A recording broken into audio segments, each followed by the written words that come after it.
Salutations. We at FilmOrDie will no longer be doing the I Am Rockford segments. The idea was recently purchased and we no longer have the creative control. We would like to take this time to thank the individuals who allowed us to film them, the news teams who did their job and cover a powerful movement, and you, the people of Rockford. No matter who owns the name, we will always be Rockford. Thank you for your support, and for those who own the name, we wish them the best of luck in their future endeavors.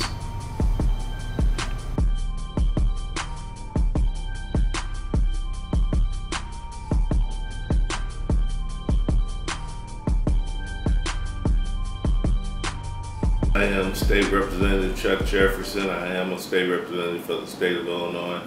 I was elected for the first time in 2002, and I've been state representative for the city of Rockford's 67th district ever since 2002. And because I was one of the ones that was drafted, and you know, I decided not to run and hide.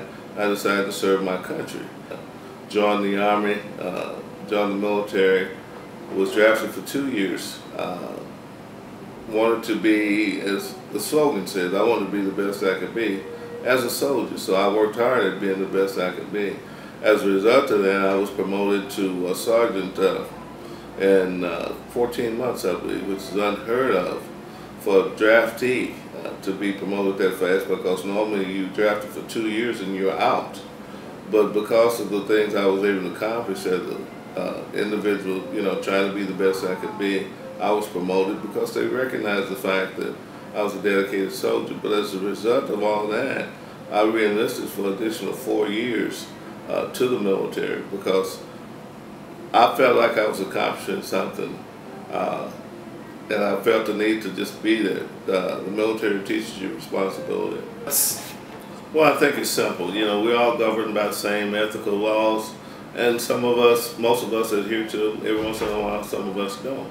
And that's what happened in Robert Gorwich's case. I still say that the governor is innocent until proven guilty. He hasn't been proven guilty of all the charges brought against him, so I give him the benefit of the doubt. But what you have to understand is most legislators out here are honest, hardworking, for the people they represent. I have never thought about wavering one way or the other. You know, people take bribes. Most legislators are straight on the straight and narrow for the most part. Every once in a while you're going to get a bad apple. That's in anything that you do. That's just life, and that's society. But you can't judge the rest of the people in that same field for something one or two people have done. This is our Black Caucus house, and we probably purchased this 5 or 6 years ago. Through funding, through fundraisers that we had related to the Black Caucus. This is where the Black Caucus originated, and these are former members of the Black Caucus. You see that Speaker Madigan, who is not a member of the Black Caucus, but one of the people in the photo, Speaker Madigan is right here. There are different caucuses down here. The Black Caucus in particular just comprises all of the African American members of the House of Representatives as well as the Senate. So that's the Black Caucus. There's a Latino caucus, there's an Italian caucus, and it's just different groups. You know, we meet, we discuss ideas, pieces of legislation that are coming down the line, and try to take a stance on them and discuss how they'll affect different, different communities across the state that have African American legislators, and just try to operate on one page. We recognize the only reason we're here is because of the people in our districts, and we are here to make sure that we represent them at the best of our ability. And it's not always necessarily African Americans, it's the people that are within our districts. A lot of diversity in the districts. My district is very diverse, and I cater to all the constituents in my district. Well, you know, I fought very hard for ceasefire funding dollars for Rockford, Illinois, because I felt that we were in need of those dollars as well as any other county in the state of Illinois. We've got a lot of violence in Rockford, we know that. We're still killing every other week, twice a week, 3 times a week. You know, we have to do better. When I get back to Rockford, I will sit down with the ceasefire director and try and redirect our ability to deal with situations so that we can become more effective. And instead of being reactive, Let's start being proactive to the point where we can reach out to those individuals and hopefully maybe prevent some of the things that happen before they happen. They're always surprised when they find out their legislators are humans too, and then we come from the same community and have some of the same issues that you all deal with, that regular people deal with. I mean, when Chuck came down to the legislature, he came right in helping, and he's built relationships with all kinds of people. As a matter of fact, he's one of the few legislators who always bring tons of people back from his community. He brings busloads of people down here from the community. A lot of people come down and talk to him. A lot of people here. He's our leader, and so he raised a lot of money for the Black Caucus. He gets out there and helps other members in the caucus. He's always looking out for people in the district. He's always bringing resources back to Rockford. I mean, he's responsible for the treasurer, open up an office there, and a lot of other things that were not in Rockford first. He's just always available when I do have a question, which is awesome because it's cool to have someone that you can just go up to and talk to, and you're not intimidated about going up to them.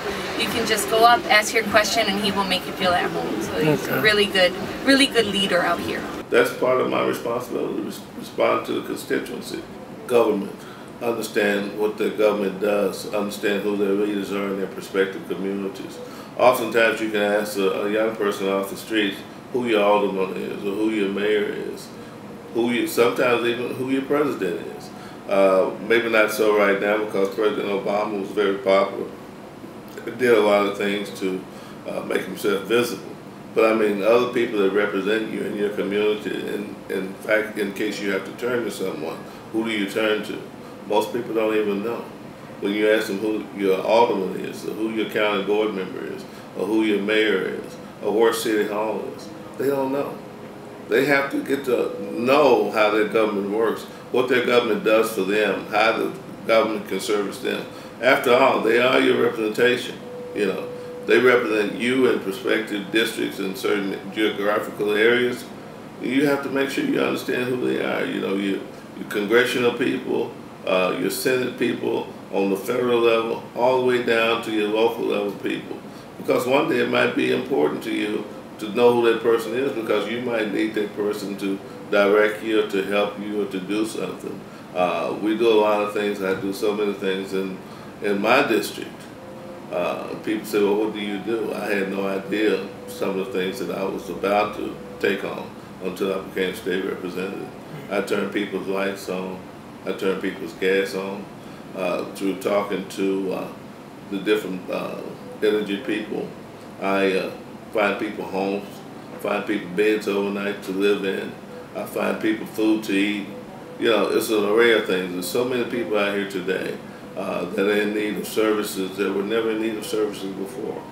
I've seen people that had 2 jobs in the family making well over $150,000 a year, were very comfortable in their efforts, and now out here going to the food pantry because they've lost their job, they've lost both of their jobs, the companies are cutting back, the factory's closed. They don't know what to do. They didn't ask to be in this situation, they just happened to be in this situation. And they're probably going to be better off eventually. But until you get to be better off, there has to be services out here that they can tie into to get through that process. And that's some of the things that I do. I try to direct people to where their help comes from. If it's not through my office, I can direct them to where they need to go, identify other organizations or agencies. That's what we do. All right.